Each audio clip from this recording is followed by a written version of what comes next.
Serikat Pekerja, Serikat Buruh Indonesia akan segera mempersiapkan barisan. Satu adalah untuk mengawal undang-undang ketenagakerjaan baru yang disiapkan dan diperjuangkan bersama oleh Perum Rembuk.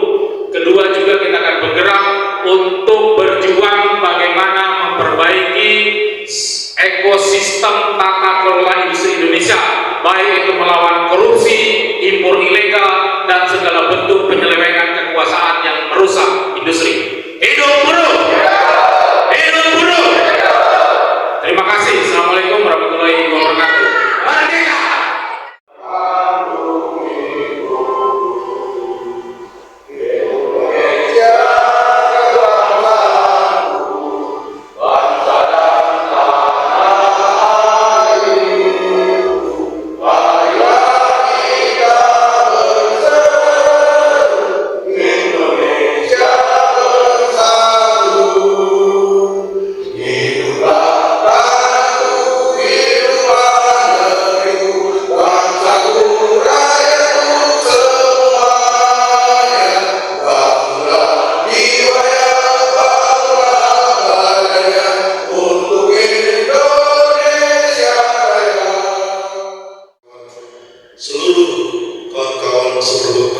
seperjuangan yang tidak bisa saya sebutkan satu persatu, bahwa sekali lagi kita tetap masih bersemangat di garis perjuangan, berjuang untuk bersama, berjuang untuk memperbaiki situasi dan keadaan dengan konsep persatuan.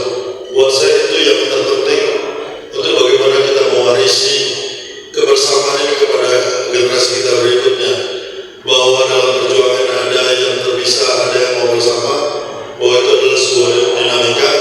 Tapi pada akhirnya sekali lagi saya terima kasih semangat kawan-kawan, kita tetap bersama. Itu yang bisa saya sampaikan sekali lagi. Lalu kedua, memang Bu Eli tidak bisa hadir dikarenakan beliau memang sudah ada schedule untuk libur. Saya juga mengucapkan kalau ada kawan-kawan yang melaksanakan Natal, selamat Natal, dan juga dalam waktu dekat tahun baru. Dan juga hari ini terima kasih atas undangan untuk refleksi. Semoga nanti kita bisa diskusi untuk terkait dengan hari ini atau sekarang, akan datang atau ke depan, mungkin bisa kita diskusikan. Mungkin itu sebagai pengantar dari saya. Rumuskan, ya, ini saya pikir kiprah kita ini di nasional ini selalu ketinggalan selama ini. Ini benar dengan adanya Pak Jumhur sudah menjadi, Pak Jumhur juga sekarang anggota tim reformasi Polri. Iya, reformasi Polri, Pokja Polri. Ya, ngeri ini. Wah, iya Pak. Jadi ini jenderal-jenderal polisi ini mulai ya kan, mulai jadi ikut menentukan bagaimana posisi-posisi Kapolri itu Pak. Ya kita buat begitulah Pak. Bro, jadi ini mudah-mudahan ke depan ini Dewan Buruh ini Pak, kita bisa ikut merubah. Tidak perlu partai. Kalau partai politik pasti kita terpecah-pecah, ya kan? Gitu. Karena kita nggak udah kita buruh aja lah, Dewan Buruh itu. Kalau itu besar, itu melebihi partai politik. Kalau buruh se-Indonesia ada 50-60 juta plus keluarga, itu luar biasa. Idenya adalah pertama, mungkin saya ulang aja ya. Pertama, ini bisa bagaimana ikut kebijakan negara, kita bisa terlibat langsung. Bukan seperti sekarang Pak. Sekarang ini undang-undang kita hanya diminta pendapat. Coba teman-teman buruh, federasi, konfederasi, silahkan bikin usulan. Cemen Pak, usulan Pak. Kita datang ke DPR, ya kan? Pak, ini draft kita. Wah, ini pokoknya outsourcing, upah semua. Ya, Apa jawabannya? Terima kasih masukannya, kami tampung. Selesai, itu Pak. Apa kita diundang lagi? Kagak perasaan. Ya. Kalau ada demo, baru demo masuk-masuk perwakilan. Ngomong, kami tampung. Aduh, saya ngomong ditampung itu perasaan entah berapa juta kali itu. Sudah ke depan, ya gitulah. Gitu. Ke depan kita datang, ini sahkan. Kalau nggak disahkan, gua cabut mandat lu. Gitu. Udah kita harus mulai niatkan itu. Jangan ya kami tampung. Udah ngomong berapi-api ya terakhir ditampung. Nggak ada gunanya lu ngomong. Ya, jadi saya harap Pak, ini sudah ada 108 federasi, 20 konfederasi dan bisa besar Pak. SPSI, KSBSI, KASBI, KBMI, KSPN, udah hampir semua nih. Tambah lagi penerbangan, ya kan? Sudah menguasai kita ini Pak. Masa kita menguasai gitu ditampung aja? Jadi kita harus niatkan bahwa 2026 kita bisa ikut mengontrol. Gitu, kurang lebih begitu, ya. Dengan apa? Kita rumuskan bareng-bareng. Intinya kita terbuka. Ya Pak Jumuri saya tahu terbuka.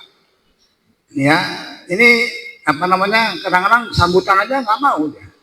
Nyuruh saya, ya kan? Itu. Ya. Nah, mumpung kita ada pemersatu, ini kita mudah-mudahan bisa Dewan Buruh segera terbentuk, perlu kita rumuskan pergerakan kita. Intinya gerakan kita itu harus bisa bagaimana ikut mengontrol negara. Ya, kalau perlu jadi presiden, wapres atau menteri. Menteri juga jangan karena dikasih jatah.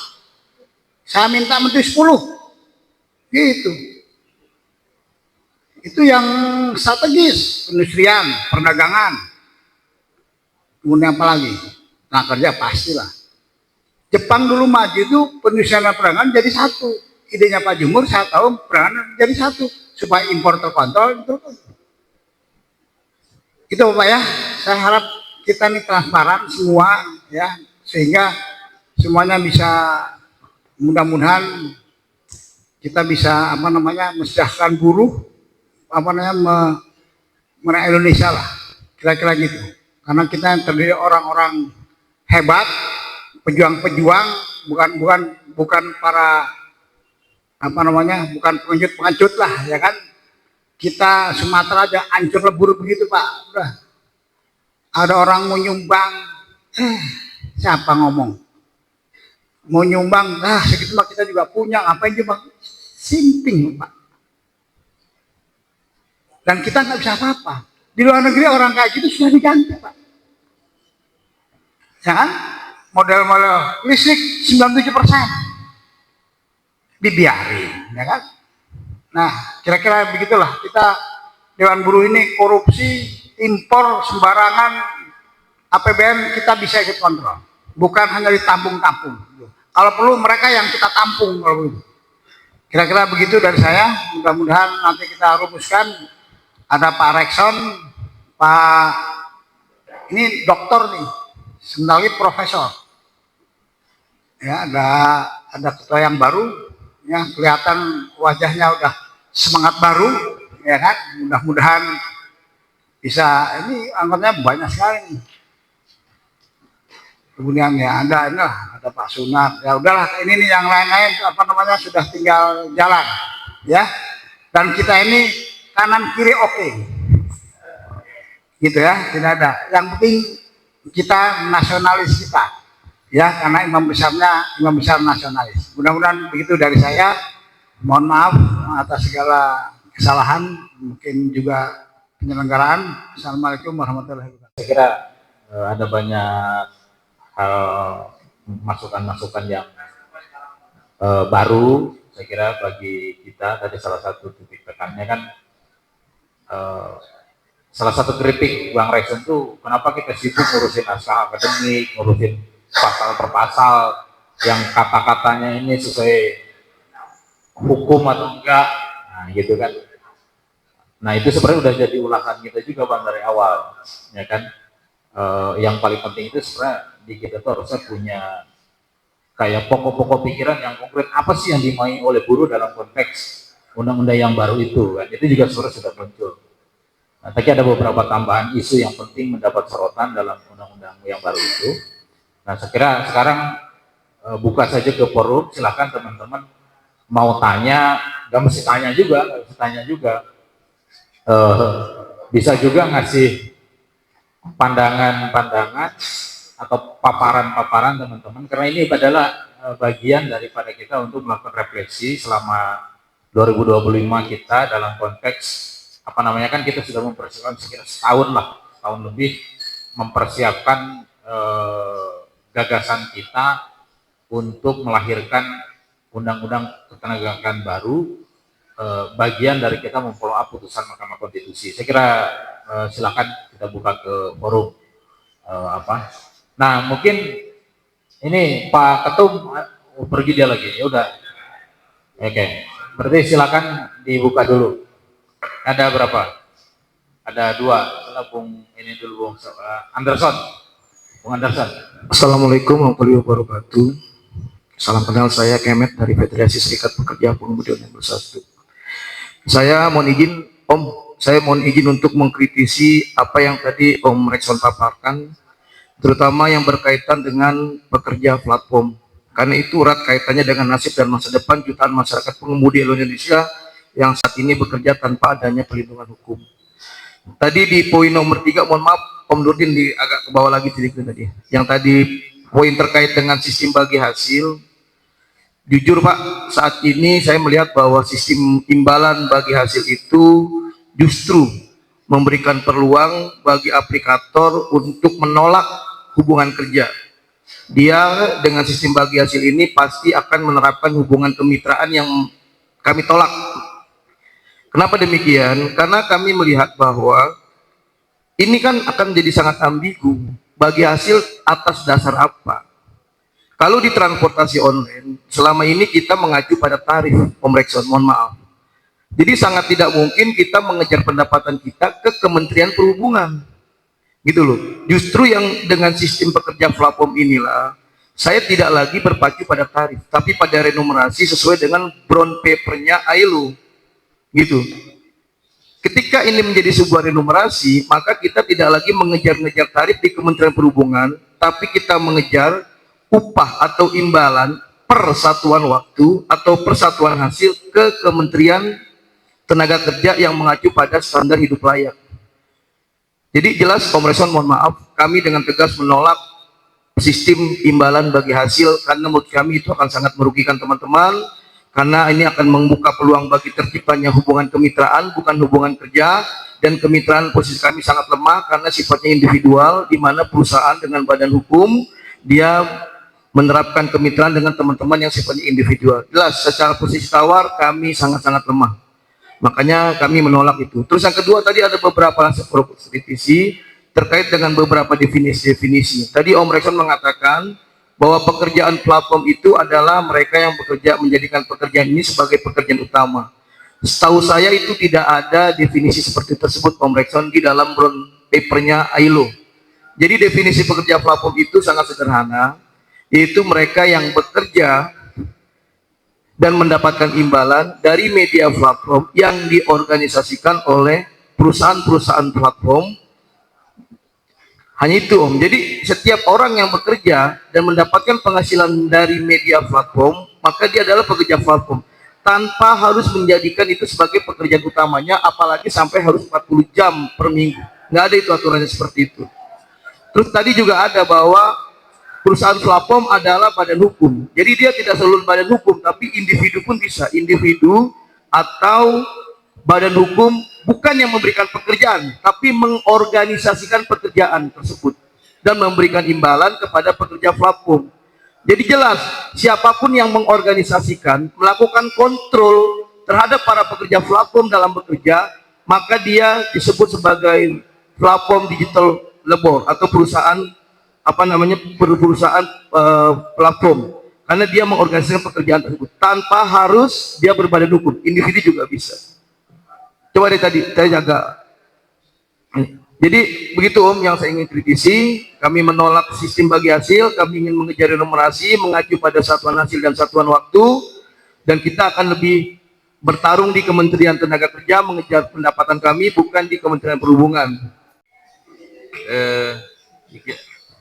Ini gini, maksud saya gini, masalah yang ada sekarang itu adalah bagaimana supaya pekerja itu hidup dengan layak, sejahtera gitu ya. Arah kita kan ke sana.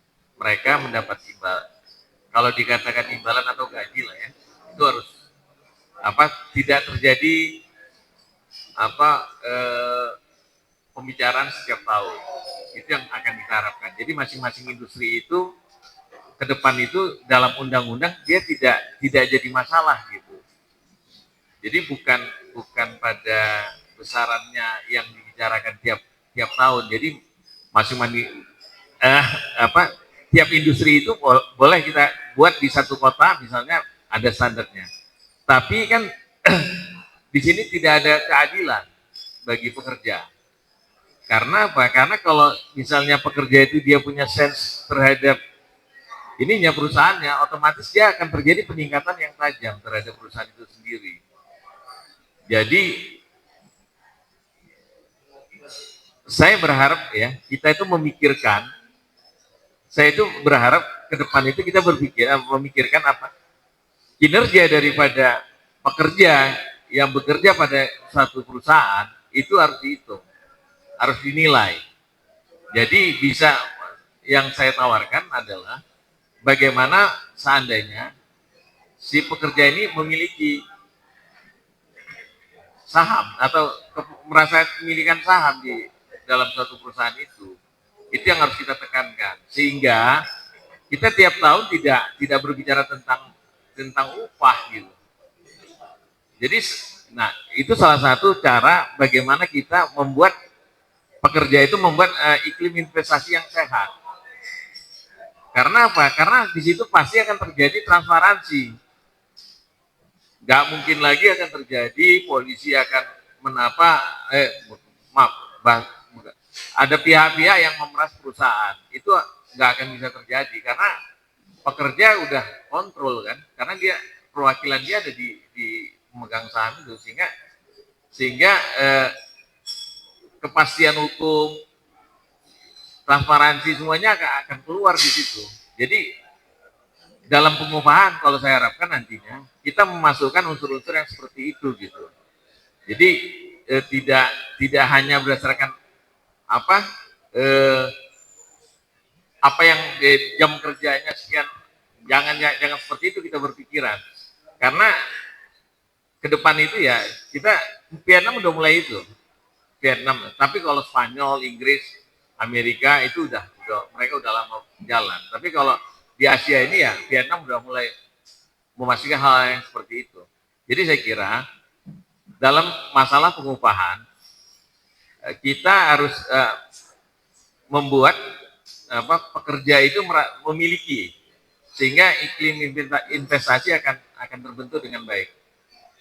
Saya kira itu aja. Terima kasih masukan dari saya. Perlu break juga ngopi setelah respon saya ini, karena saya juga dikasih yang tidak kopi, tapi saya setuju. Ini kan konsep saya ini kan subject to change, bisa dirubah. Jadi nanti kalau perusahaan yang punya saham itu, kata Sumira sama saya, sudah ada beberapa, menurut dia Jasa Marga, tapi saya tahu juga Kompas dan Detik, semua Detik itu 100% itu punya karyawan. Karena di Undang-Undang Regulasi itu sudah dibunyikan bahwa pekerja diberikan hak pemilikan saham.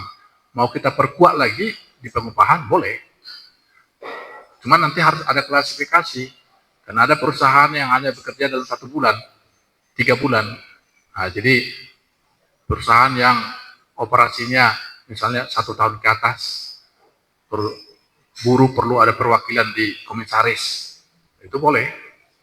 Kalau memang itu menurut Anda atau kita semua memperkuat pembagian hasil di Indonesia. Oke, kita break kopi dulu, 5 menit break atau gimana? Moderator? Bebas saja, bebas saja. Nah, silakan. Kan ini kita kawan-kawan apa namanya? Padahal naskahnya belum ada. Nah, itu jadi Apindo strateginya ada naskah dulu, baru dikomentari. Karena kalau dikasih naskah sekarang, dianggap sudah terjadi konsultasi. Padahal barangnya belum ada. Nah, itu taktik mereka. Jadi nanti kita harus cari taktik lagi. Kalau ada naskah RUU yang baru, kita minta ketemu lagi. Ya, kita tariklah alasan bahwa naskah itu tidak sesuai seperti yang kami sampaikan. Ini respon kami yang terbaru kepada naskah Anda gitu. Karena panggung itu jangan tempat berhenti kan. Kita nggak isi. Cuma kita jangan dikalahkan karena soal teknis. Mana naskah akademiknya? Ini dasarnya apa? Penelitiannya mana? Jangan kayak gitu. Makanya saya sebenarnya jangan kita menjebak diri kita kayak permainan yang memang kita kalah. Karena itu bukan keahlian kita di situ. Kita tahunya adalah membela buruh. Ya melanggar apa kita terserah lah. Itu kalau Pak Daeng kan prediksinya itu futuristik ya. Nah, jadi yang berikut ada 15 naskah dari SPSP kan sekarang. Ada naskahnya 15 sekarang. Jadi Komisi 9 juga bilang gini, staf-staf yang menyandingkan itu, gimana ya waktu kami untuk membaca 15 ini. Jadi apalagi mengambil rumus-rumusan, tidak akan pernah jadi memuaskan satu konfederasi. Karena pasti nggak semua bisa ditampung kan. Nah jadi ya daripada kita sesama SPSP berkelahi, naskah baru nanti mungkin memuaskan satu konfederasi, yang lain tidak, kita jadi berkelahi, kita harus datang dengan naskah, dengan pemikiran aja. Inilah gap penyimpangan regulasi yang membuat undang-undang ini perlu diganti dan tidak efektif selama ini. Contohnya tadi saya bilang, ada pekerja berbasis imbalan tidak bisa punya hubungan kerja dan tidak dianggap pekerja, dianggap pebisnis. Itu kan bohong-bohongan kapitalis. Dia harus kita bikin definisi baru supaya jangan suka-suka hati mereka menggeser itu semua orang jadi pekerja berbasis imbalan. Bukan berarti saya mau menurunkan perlindungan pekerja, bukan. Realitasnya berpuluh-puluh juta orang sekarang bekerja berbasis imbalan, tidak bisa masuk serikat buruh, tidak ada UMP, tidak ada jaminan sosial, dan tidak bisa berunding. Ini harus kita selesaikan. Kita bikin definisi yang membuat kita bisa mengorganisir mereka, yang membuat kita bisa punya hubungan kerja dengan pengguna imbalan. Tapi tidak mungkin kita hapus bisnis berbasis imbalan, nggak bisa. Itu tren. Justru akan lebih banyak berbasis imbalan daripada berbasis hubungan kerja upah resmi. Karena memang terjadi perubahan dalam ekonomi globalisasi kan. Nah itu yang mau kita atur. Ya. Kalau kata-kata kerja di situ ya, tambahin itu di depannya itu menarik. Apa? Tambahin PE, perlindungan pekerja, bukan perlindungan kerja. Ini perlindungan pekerja, jadi dari awal udah nomenklaturnya pekerja. Jadi itulah. Jadi gini. Makanya saya bukan orang hukum sebenarnya. Saya kepikiran pekerja. Tapi tidak semua orang pekerja. Itu masalah. Jadi informal itu, dialah majikannya. Dia pekerjanya. Jadi dia bilang, saya bukan. Nah jadi mungkin nanti saya akan konsultasi lagi dengan ahli hukum. Tukang cukur ya. Ya, jadi kalau perlindungan, ada kadang-kadang juga undang-undang ini, perlindungan tenaga kerja. ada lagi. Tapi kalau perlindungan pekerja, akan banyak orang yang tidak bekerja dan tidak bisa kita paksa jadi pekerja karena dia majikan. Tukang cukur tadi yang saya bilang itu, dia pemilik usahanya, tapi dia tenaga kerja. Kalau BPS, Biro Pusat Statistik, pekerja adalah yang memiliki aktivitas ekonomi dapat imbalan berumur dari 15 tahun sampai 65 tahun. Itu tenaga kerja. Pekerja ada lagi definisinya. Nah, jadi ini masih tanya-tanya kita orang nanti, apakah kita lebih cocok pakai perlindungan tenaga kerja, pekerja, atau kerja. Nah itu memang urusannya komisi sana itu, yang 9 yang itu, karena mereka ahlinya untuk itu. Nanti kita tariklah padanannya. Ya, setuju.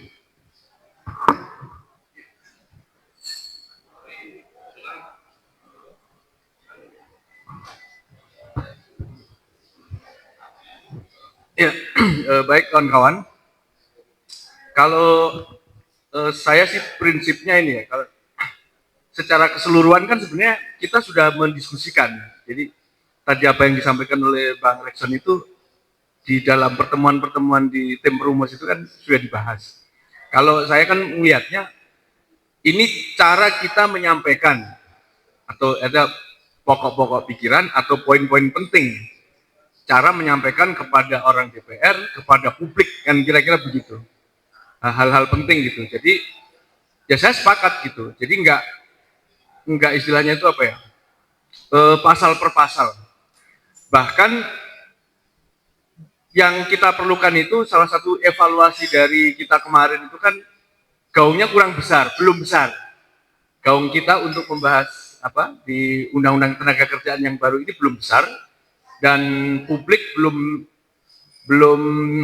menerima gitu, belum ngeh. Ya jangankan publik, mungkin di antara kawan-kawan serikat buruh aja ya, anggota-anggota kita mungkin belum semuanya juga paham soal mau ada Undang-Undang Tenaga Kerjaan yang baru ini. Makanya waktu itu kan diperlukan strategi kampanyenya salah satunya. Selain dari aksi, selain menindaklanjuti dengan DPR, lalu juga ada yang apa ya istilahnya itu membangun komunikasi atau relasi dengan DPR, khususnya yang memang yang akan membahas itu. Misalnya di Komisi 9 yang termasuk di panjanya, apakah semua atau dipilih-pilih orangnya gitu. Jadi perlu ada diskusi intensif juga. Seperti tadi disampaikan oleh Bung Daeng itu kan, Bang Obon itu kan menawarkan, karena dia katanya kan bagian dari itu. Jadi kalau berkenan kawan-kawan bisa diskusi secara khusus juga, informal gitu, ya untuk apa yang mau kita sampaikan itu. Selain mungkin juga yang tadi disampaikan oleh kawan-kawan, yang formalnya itu karena mungkin di beberapa waktu yang lalu kan kita juga sudah diundang di RDPU ya. Lalu secara forum urun rembuk nasional ini perlu tampil juga. Maksudnya tampil dengan mengusung tuntutan kita atau agenda kita, termasuk mungkin menyelesaikan yang kemarin sudah kita rencanakan juga. Jadi ada FGD ya tentunya, lanjutan terutama untuk menyelesaikan naskah akademik, lalu juga perbaikan-perbaikan mungkin yang draft yang kita susun kemarin gitu. Jadi itu dulu nanti bisa kita selesaikan, lalu kalau mau action kita jadwalkan. Jadi biar persiapannya jauh. Misalnya apakah bulan Februari atau Maret nih yang pas. Kalau Maret misalnya kan udah puasa belum ya? Ya, jadi paling nggak sebelum puasa itu kita sudah harus ada aksi besar tuh dari berbagai macam serikat. Ya terutama mungkin yang di forum urun rembuk, karena kan jumlahnya banyak. Ya saya pikir kita juga bisa maksimal lah. Apalagi mungkin kalau ada mobilisasi dari secara nasional juga, saya pikir itu sangat akan membantu gitu. Karena setahu saya ini kan yang sudah beberapa kali itu muncul ya di publik itu kan teman-teman PB dan KSB ya, KSBP ya, Partai Buruh dan beberapa serikat buruh. KSPB, ya KSPB itu, jadi mereka membuat agenda-agenda diskusi dan lain sebagainya, bahkan juga mereka mengajukan secara langsung, secara khusus di DPR. Nah, selebihnya baru mungkin beberapa kasbi atau teman-teman Sarbu Musi, atau ada beberapa gitu. Tapi sebagai forum yang besar ini, memang kita perlu mengagendakan yang besar juga. Sehingga basis-basis anggota kita ini nanti juga mulai ikut mengawal. Karena seperti tadi disampaikan oleh kawan-kawan juga, DPR ya bisa jadi menganggap ya memang sudah meminta kawan-kawan untuk memberikan masukan kan, aspirasinya apa itu sudah disampaikan gitu. Tapi kan dalam detailnya itu kalau Bang Open kemarin memang akan dimulai Januari. Januari ini mereka akan gas, akan total pembahasan itu. Makanya mau nggak mau ya kita dari serikat buruh ya terlibat aktif, kalau nggak ya ketinggalan. Termasuk tadi ya kampanye media itu ya bisa aja dibuat podcast bergantian ya, misal dibuat tematis juga nih. Mau ngomongin soal upah, mau ngomongin soal sistem kerja atau hubungan kerja, mau ngomongin penyelesaian perselisihannya seperti apa. Jadi dibuat bersambung boleh. Menurut saya itu, jadi apa yang disampaikan oleh Bang Rekson, saya pikir itu poin-poin penting yang memang artinya biar publik mudah menangkap kira-kira apa yang dimaksud dengan perubahan undang-undang yang baru ke depan. Karena ada hal-hal yang memang belum dibahas di Undang-Undang Cipta Kerja atau di Undang-Undang 13. Kira-kira begitu. Terima kasih. Ya, yang pertama saya mau nyorotin evaluasi tahun 2025 terkait dengan kondisi buruh atau pekerja Indonesia. Kita mengucapkan terima kasih lah ya, di tahun 2024 Presiden Prabowo saat itu menetapkan UMP 6,5%. Jadi ada peningkatan dalam tanda kutip terkait dengan upah. Meskipun itu menjadi sia-sia juga dikarenakan pemerintah juga tidak bisa menjaga stabilisasi harga, kemudian juga pangan dan juga kesehatan, pendidikan dan juga listrik dan lain sebagainya, transportasi. Lalu yang kedua, banyak sekali data dari Kementerian Tenaga Kerja terkait dengan jumlah PHK per akhir Desember atau totali 2025 itu hampir menembus angka, ini data dari Kemenaker, 60.000 sekian. Nah artinya itu yang terdata, tapi kalau dari kami kami punya jumlah tersendiri yaitu sekitar 80.000 orang ter-PHK di 2025. Dan jumlah PHK ini diperkirakan akan bertambah lagi di 2026.